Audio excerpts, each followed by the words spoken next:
कुछ तस्वीरें अभी आपने अपने स्क्रीन पर देखी। ये तस्वीरें हम में से कई लोगों की रोजमर्रा की ही तस्वीरें हैं। हम जब ऑफिस जाते हैं, बच्चे स्कूल जाते हैं, महिलाएं काम पर जाती हैं या कोई भी व्यक्ति बाहर निकलता है घर से, तो रोजमर्रा की ये तस्वीरें हैं जो आपको सड़कों पर दिख जाएंगी। जब भी आप मेट्रो स्टेशन पर चढ़ेंगे या मेट्रो स्टेशन से नीचे उतर रहे होंगे तो इसी तरीके का एक भारी जाम आपको दिखेगा और मन नहीं करेगा कि नीचे उतरा जाए, क्योंकि ट्रैफिक व्यवस्था इस तरीके से बदहाल है कि अब सवाल करने पे भी डर लगता है कि कहीं कोई ये ना कह दे कि आप कौन होते हैं सवाल करने वाले, रोज़ तो बाकी के लोग जा ही रहे हैं, सिर्फ आपको ही तकलीफ़ है। लेकिन नहीं, हम में से कई लोगों को तकलीफ़ है, लेकिन वो खुलकर सामने नहीं आ पाते हैं इस ई रिक्शा के चक्कर में, इस ई रिक्शा की वजह से। और हम में से जो ई रिक्शा चलाने वाले जो लोग हैं वो भी परेशान हैं रिश्वत दे देकर। आज हम इन्हीं मुद्दों पर चर्चा करने वाले हैं कि ई रिक्शा, जिसे हम सभी की सुविधा के लिए लाया गया था, आज वो जी का जंजाल क्यों बनता जा रहा है। ई रिक्शा प्रोजेक्ट भारत में जब आया था तो वो एक इको फ्रेंडली और सस्ता प्रोजेक्ट बन के आया था, और बिल्कुल ये एक सस्ता और इको फ्रेंडली बजट या प्रोजेक्ट रहा है। But at what cost? जिस ई रिक्शा को ट्रैफिक कम करने के लिए लाया गया था, आज वही रोड रेज और चोक्ड जंक्शंस की सबसे बड़ी वजह है। नो रजिस्ट्रेशंस, नो रूल्स, और जहां मन किया वहीं पर ब्रेक मार दिया।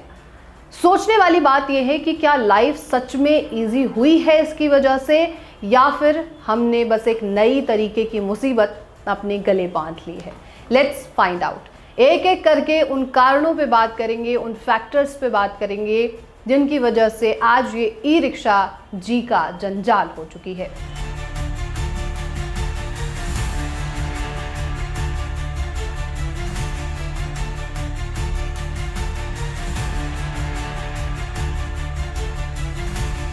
सबसे पहला कारण, द स्पीड मिसमैच। एक अच्छे खासे रोड पर औसतन एक 4 व्हीलर की स्पीड लिमिट 60 किलोमीटर प्रति आवर की होती है, वहीं पर एक ई रिक्शा की स्पीड 25 किलोमीटर प्रति आवर की होती है। डिफरेंस साफ है, ई रिक्शा धीरे चलेगी तो उतना ही ट्रैफिक बढ़ेगा, नॉर्मल फ्लो ऑफ ट्रैफिक टूटेगा।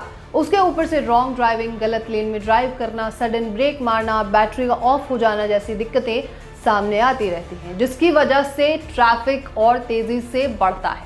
दूसरा कारण, लैक ऑफ रेगुलेशन। इंडिया में लगभग 4.5 लाख ई रिक्शाज ऐसे हैं जिनमें ना तो कोई रजिस्ट्रेशन है, ना ही इंश्योरेंस है, ना ही कोई सेफ्टी सर्टिफिकेशंस है। Basically they are ghost vehicles on the road. हमें नहीं पता कौन है इनका मालिक। दिल्ली जैसे शहरों में तो हाल ऐसा है कि 90% ई रिक्शाज अनरजिस्टर्ड हैं। इनमें से ज़्यादातर तो चीप क्वालिटी या फिर इम्पोर्टेड पार्ट से बनाए जाते हैं या फिर लोकल जुगाड़ से कन्वर्ट किए हुए हैं।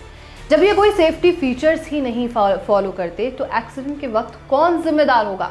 ना इनका कोई रिकॉर्ड है, ना कोई इनके पास प्लेट है। अगर आज आपका एक्सीडेंट एक अनरजिस्टर्ड रिक्शा से हो जाए तो आप किसे पकड़ेंगे? Who is accountable? तीसरी दिक्कत है द सेफ्टी गैम्बल। आपने नोटिस किया होगा, हल्का सा टर्न लेते ही ई रिक्शा डगमगा जाता है। इसके पीछे सिर्फ एक सिंपल इंजीनियरिंग फेलियर है, high centre of gravity. Emergency में जैसे ही ब्रेक मारेगा ई रिक्शा तो वो रुकेगा नहीं, सीधे स्किड या फिर ओवरटर्न होते हुए गिर जाएगा, और इस तरीके की तस्वीरें कई बार सामने आ चुकी हैं। डेटा सुनिए, अकेले दिल्ली में ही हर महीने 3 फैटलिटीज देखे जा रहे हैं सिर्फ ई रिक्शा एक्सीडेंट से। ये कोई एक्सीडेंट नहीं है, ये एक डिजाइन डिजास्टर है। हम सस्ती राइड के चक्कर में पब्लिक सेफ्टी के साथ खिलवाड़ कर रहे हैं।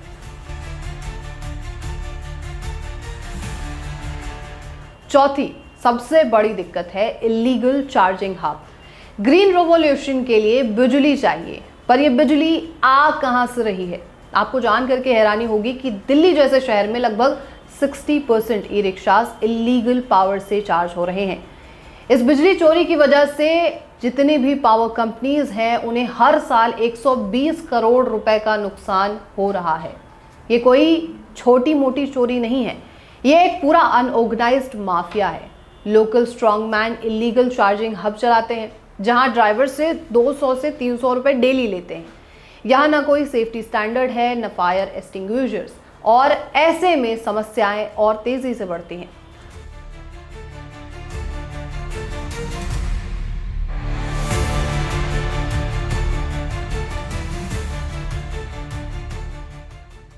पांचवी और सबसे ज़्यादा बड़ी दिक्कत है द इनविजिबल टैक्स। दोस्तों, अब हम उस समस्या के बारे में बात करने वाले हैं जो अक्सर लोग बात नहीं करना चाहते, जिसके बारे में अक्सर लोग बात नहीं करते हैं। हम ड्राइवर्स को तो ब्लेम करते हैं कि ट्रैफिक जाम है और इनकी वजह से है, पर क्या हमने कभी ये सोचा है कि ये ड्राइवर्स सिस्टम को कितना पे करते हैं सिर्फ सड़क पर खड़े रहने के लिए? I call this a invisible tax. बिना रिश्वत दिए पहिया भी सड़क पर नहीं हिल सकता है। प्रूफ अगर चाहिए तो कुछ तस्वीरें देख लेते हैं। दिल्ली के मंगोलपुरी में सीबीआई ने 2 हेड कांस्टेबल्स को रेड हैंडेड अरेस्ट किया था। क्यों?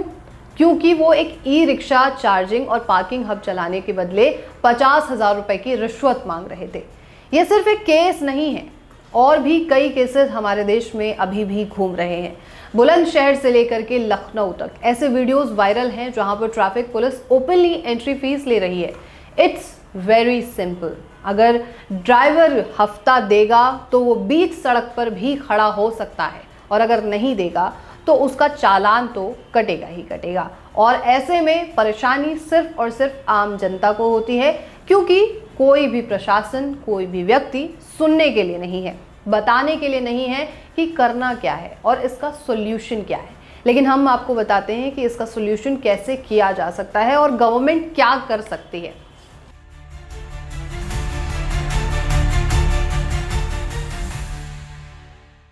अगर गवर्नमेंट ग्रीन मोबिलिटी को लेकर सीरियस है तो उन्हें ये 3 बड़े कदम उठाने चाहिए जिससे ट्रैफिक कंट्रोल हो सकता है।